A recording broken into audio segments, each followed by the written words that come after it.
Hello, everybody, and welcome back to Super Comic Fun Time. So it is, what is it, the 28th of May, Tuesday, the day after Memorial Day 2019. So I had a few days off, and I went to HPB a couple of times, and I came back with some stuff I hope is cool. I don't necessarily know. This one I think is pretty cool. I found this one on our East Side store, and pretty much anything with the Avengers and the Vision is the lead, I'm very interested. And this is a what if story. What if Vision of the Avengers conquered the world? So I'm guessing this is from the early 90s by the price tag of $125. And I'm very excited to read this one. The Vision is one of my favorite characters from the comic book Avengers, and I really like him in the movie Avengers too. I was kind of disappointed that he seems dead for good, because I was like thinking, I wonder how they're going to bring Vision back going into it, and of course they didn't. Then on another day, I went to the other side of town, and let's see what I got there. So I just found this, like, the Dazzler has always been one of my favorite characters, even though I've never read her series. She's the one who got me to buy the first issue of the X-Men I ever bought, because it was the issue with her. And I know she was in an issue of Spider-Man, but somehow I didn't find that one at the time, so I never read that one. And then one thing that really bummed me out is Dazzler #1 was only available to comic shops, which were fledgling in the early 80s, and I didn't have access to one, so I either had to subscribe or not get it, and I went with the easiest choice of not getting it. So it'll be fun. This one looks very familiar to me. I'm not sure, but I really like the artwork on this cover. You've got the green, you've got the red. It's just a beautiful.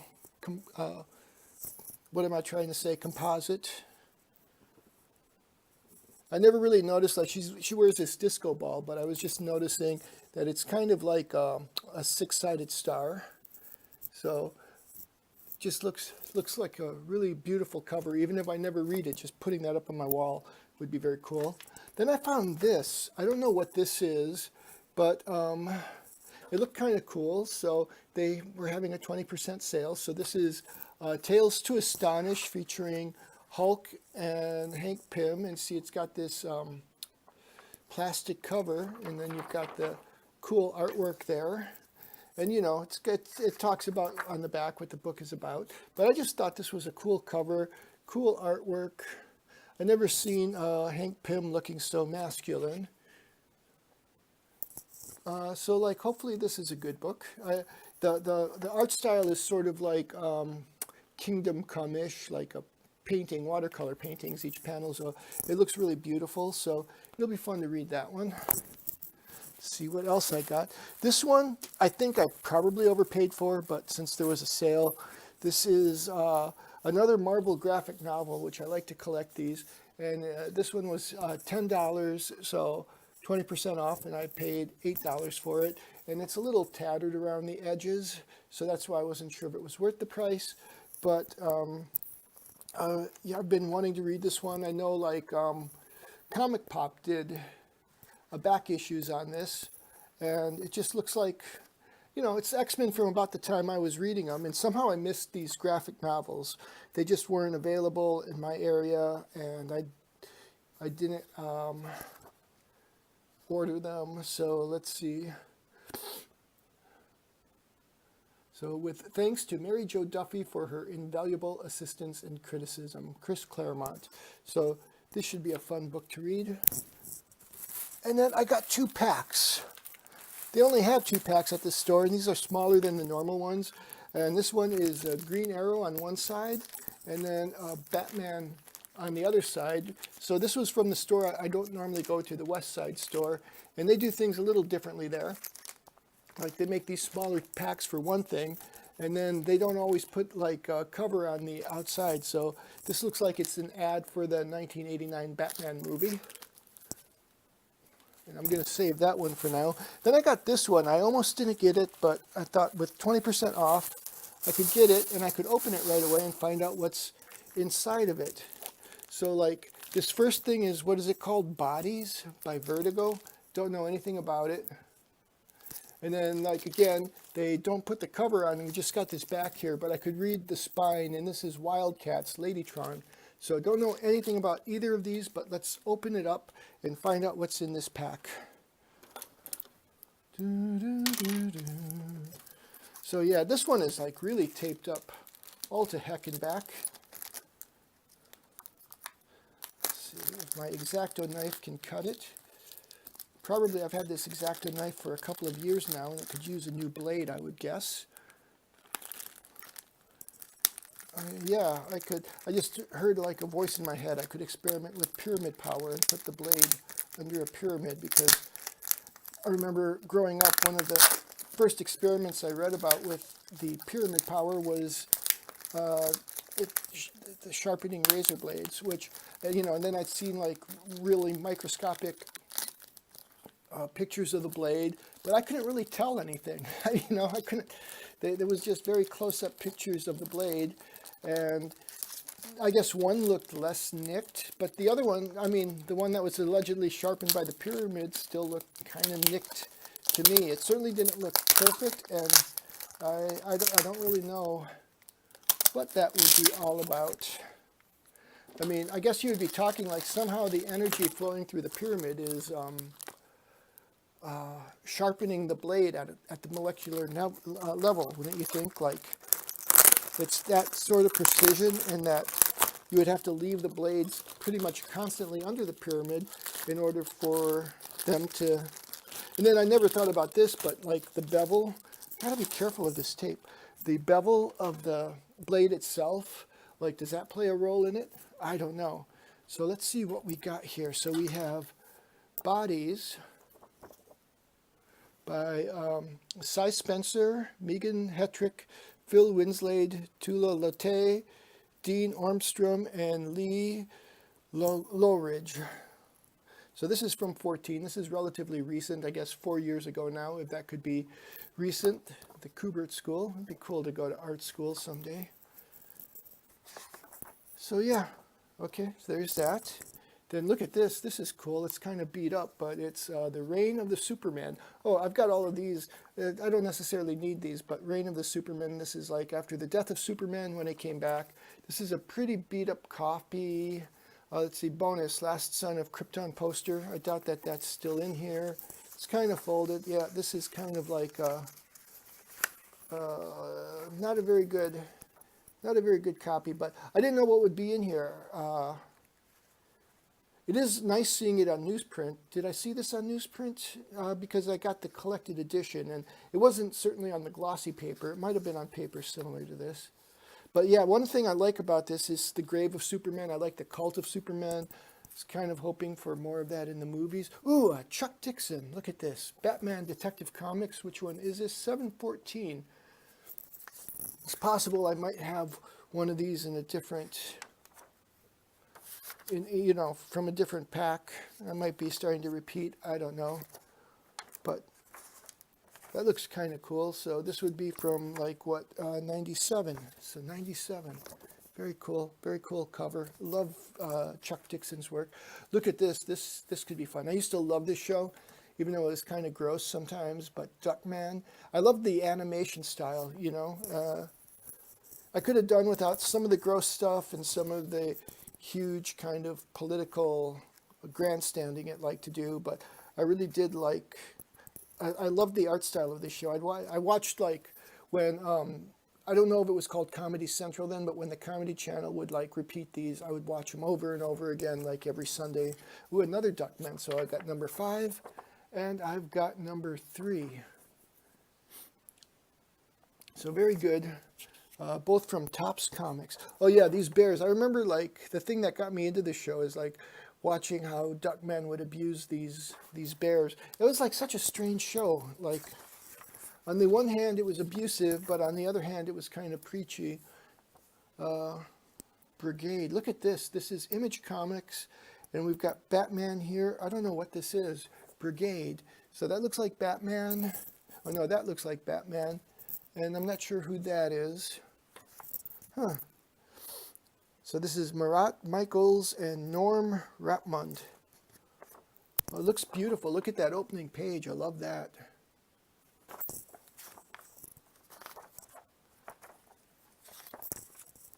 So yeah, I'm just kind of flipping through to see if Batman is this Batman? It looks like Batman, but maybe it's just a character that looks like Batman and isn't Batman.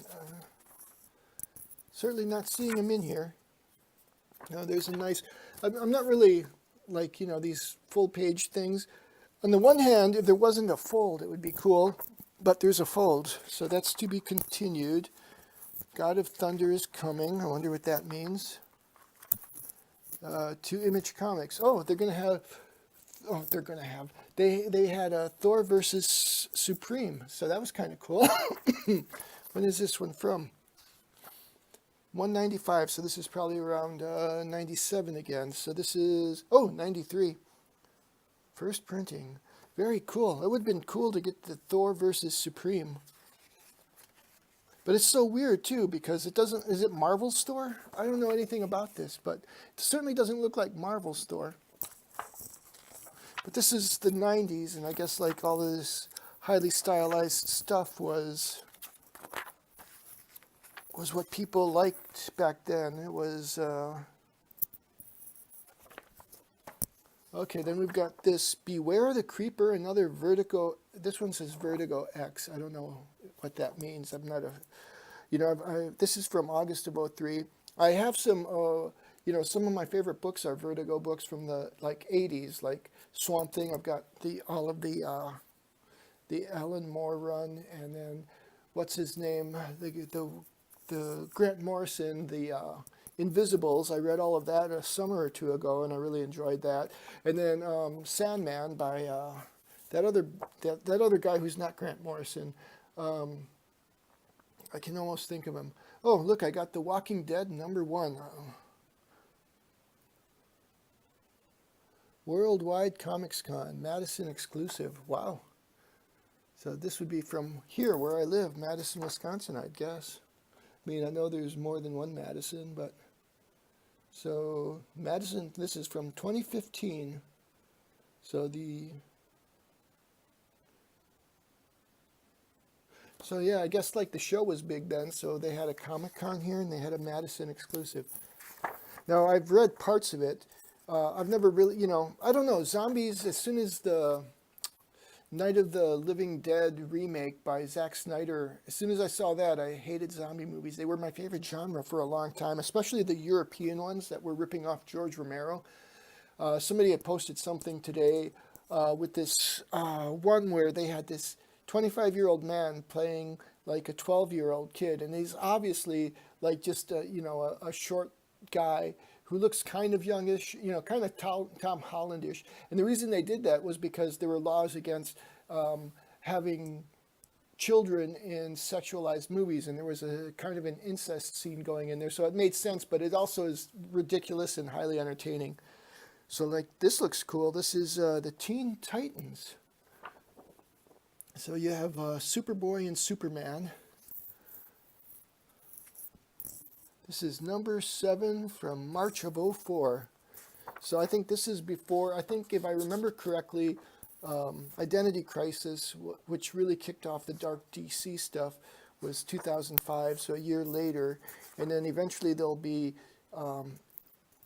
Infinite Crisis, and what's his name? Superboy gets killed in that, I think. Spoiler. So that's kind of cool. I don't know. I like the cover better on this one.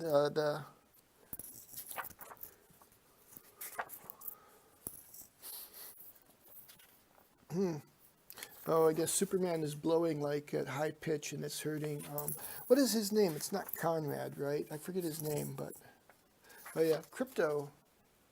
So that's kind of cool. So, ooh, Moon Knight 188.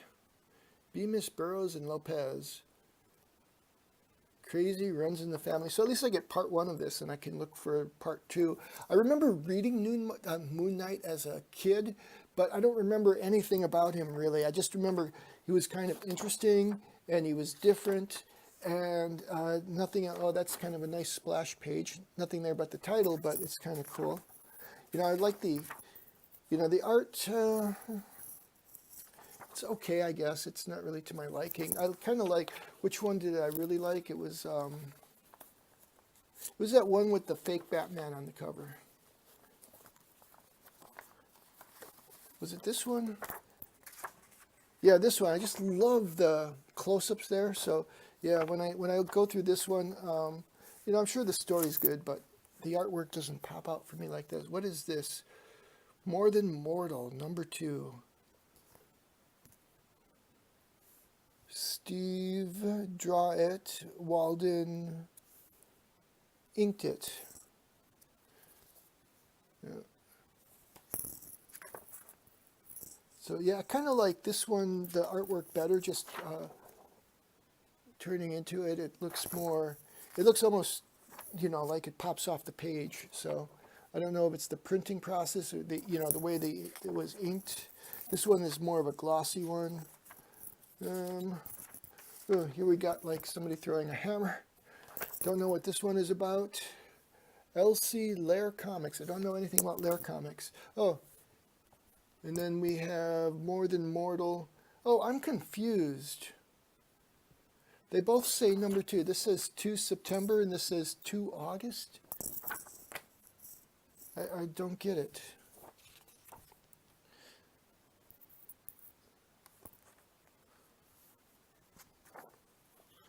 Let's see, More Than Mortal, 1998. The Witchfinder is a historical character, other similarities, blah, blah, blah. So, yeah, I don't get, I'm confused. Oh, here's #1. So, did they just have did they misnumber it? Or are these two the same? No, they're not the same. They're 2 different issues. But it's kind of cool to have 3 issues, 1, 2, and 2. I don't get it. What are you doing to me? Is this the real world?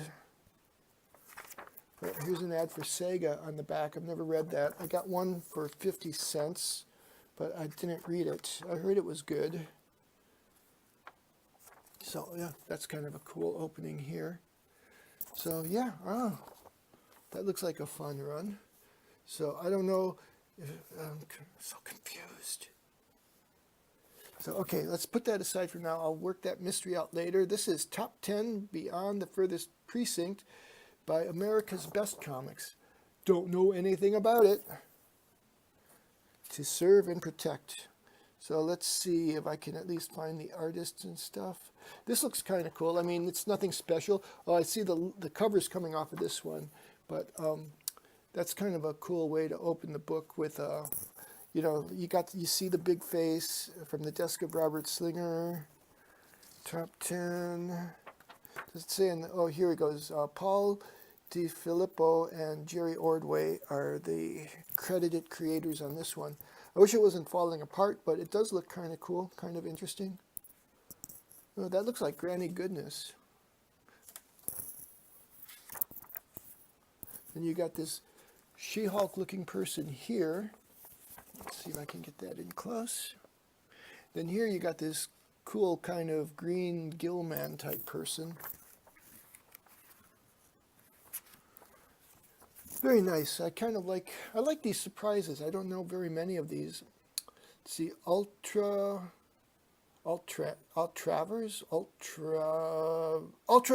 Ah, I get it. So this is #2 of Malibu Comics Ultraverse. Now, last summer I found a lot of Malibu Comics, so hopefully this is cool. Oh, I like this. I like the way this opens. You have a kind of a Wonder Woman type person like up there, and it just looks very good, very interesting. That's a nice page coming on there. Purple guy jumping. Paper feels nice. Ooh, that's a nice shot there. It looks like they're getting skewered. I'm not looking that close, so oh, it looks like he's kind of choking her. So I don't know, like they're fighting or something. So this is issue #2. They're Checkmate DC. So like this might tie into Infinite Crisis. Wasn't the organization that Maxwell Lord worked for called Checkmate or something like that? Maybe that's what this is about. Look, she's got 2 different colored eyes. Like, I did really enjoy, I really need to reread Infinite Crisis, because I really enjoyed a lot of it. I especially enjoyed a lot of the tie-ins more than the main books, and I enjoyed 52 a great deal. 52 that came after Infinite Crisis, where Superman, Wonder Woman, and Batman are missing. So I was going to show you some art. I mean, so yeah, got that castle there. Very cool. But yeah, otherwise, the way this is colored isn't popping off maybe. Nothing, you know. Well, there's a nice shot of a mountain. Everest has been in the news as, I guess, some guy climbed up it and died coming down because it's very hard to climb Mount Everest and you don't have any oxygen, and a lot of people die. And like there's this picture of this line of people going up the mountain, and it's so weird to me because mountains used to be things like, you know, 4 or 5 people would go. Like I remember Aleister Crowley was considered a pretty good mountaineer, but he was also kind of like, I guess he couldn't be counted on. So, you know, they had some kind of adventurers club. It's like, even this, like, that looks like a cool shot, but something about it is a little flat. And again, I don't know what this book is about. So let's go ahead and move on. So here we go, Dark Horse Comics, Stephen Grant's Enemy, 1 of 5. So I got the start of the miniseries here. This is a good pack for variety. Like sometimes you like packs that like have a bunch of stuff. I don't know, for some reason I like this. It's a little faded, I'm not sure. But I kind of like when you got somebody walking, and this might be from the 90s. Maybe not, it's 250, let's see. Oh, this is from 94, so yeah, this is from the 90s. X-Files, this reminded me of the X-Files. That's why I kind of focused on her walking there, and I kind of like the way it pops off the page, and you know, she's outside the panels and whatnot. So that caught my eye. Oh, this is kind of nice. So it's very cool. This one looks really good. Ah, the Excalibur. I know nothing about Excalibur. I know one of the half-price books just has tons and tons of Excaliburs. Ooh, that's a very nice back cover. So is this a mini-series? This is number 3. Volume 1, number 3. Oh, this is all the way back from 88. The good old days. Oh, here's another checkmate. So what was the last checkmate? It was number 5. This is number 6.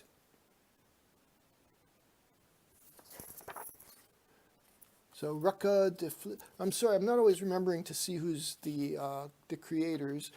Chris Claremont, of course, he was still writing the X-Men. He was like doing everything from what I can recall. I don't know if anybody else was allowed to touch the X-Men until like they kind of took him off. Did they take him off in the 90s? But yeah, he was like fantastic. He was really dedicated to it.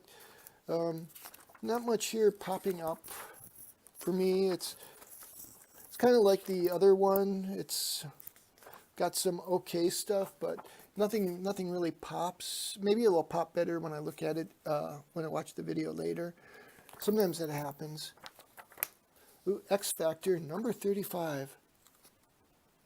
You know, like, I thought I was reading the start of Age of Apocalypse, but then after I got Age of Apocalypse, I realized I was reading one from the 80s that was like when X Factor first started.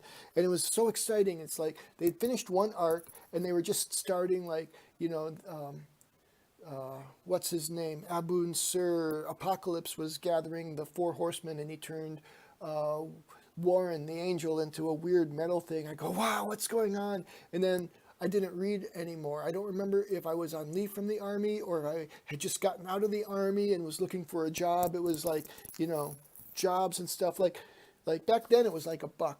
Like, if you're looking for a job, how can you buy a comic book for like $5? I don't know. So, okay, so this is number 1. And, oh yeah, there's the Iceman in the corner there. So, oh, and then I got another X Factor number 16. So this will be by this is by Louise Simonson. Oh, when is this from? 87. Oh yeah, they're both from Louise Simonson. So I guess it's a myth in my mind that Chris Claremont was somehow writing all of the X books. Let's see, this is 16, so it could be one when I was reading. I don't know. So I'm not sure who the big big-headed guy is. Let's see. Strikeforce. This one looks tough. Look at that. Look at that weapon that man is holding. This is like the 80s for you. Is it 88? Let's see, does it say who it is on the cover? Nope. Here we go. Pencils, Brandon Peterson. Plot, script, Mark Silvesti. Inks, Joseph Rubinstein. Letters, Chris Eliopoulos and Mike Heisler. Colors, Joe Chiodo. Editor, David Wall. So yeah, this is, does it say here? Oh, 1994, so this is all the way into the 90s. Oh, another X Factor. This one is number 69. So, Professor X versus Shadow King in final battle. Oh, this is when Marvel was 50 years old. So, let's see.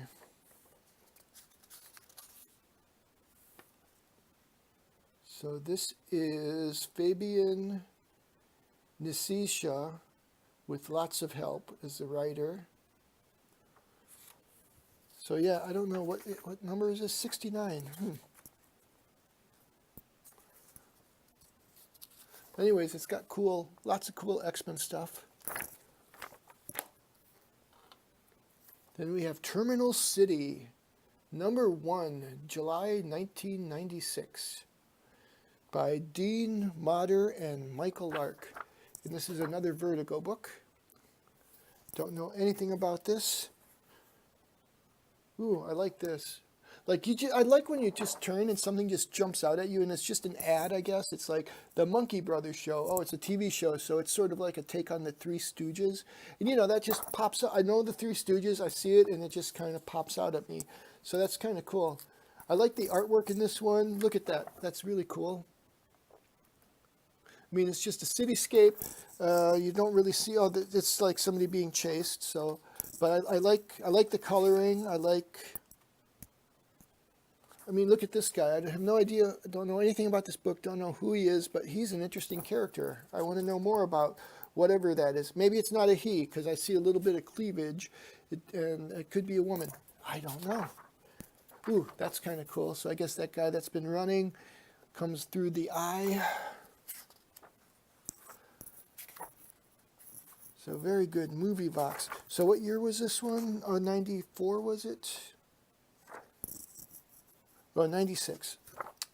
Then what is this? Oh, this is the Wildcats one. So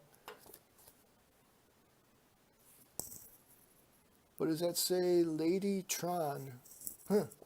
Oh, I guess Wildcats is the publisher, and this is called Lady Tron. So this looks like a pretty thick paper. It looks like a graphic novel. You've got the whatchamacallit there. It doesn't look much bigger than a regular comic, but I have no idea if it's self-contained. It doesn't say number 1. It just says Ladytron. And over here on her chest, I think it says Vengeance. Then over here on the back, it's an eye. So, I don't know. I don't think they're probably... No, it's the same character. Huh, very weird. Okay, so that is going to do it for today's episode of HPB Treasures. I hope you enjoyed it. I really liked going through all of this one pack that I didn't know what was going to be in it. I almost left it at the store. I'm glad I didn't. And it looks like a lot of fun.